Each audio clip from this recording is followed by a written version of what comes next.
Sašo tam se poznava že dolga leta, to je dejstvo, z Miho tudi.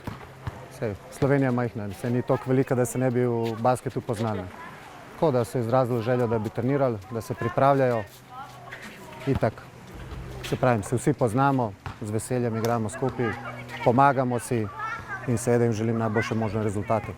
Želim jim, da zmagajo.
mene osebno vrhunsko, sploh ni besed.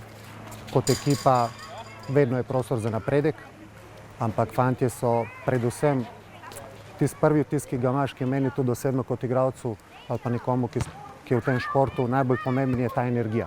Oni imajo energijo. Ti veliko stvari lahko nadoknadiš, tudi napake s pravo energijo. Oni to imajo in super so.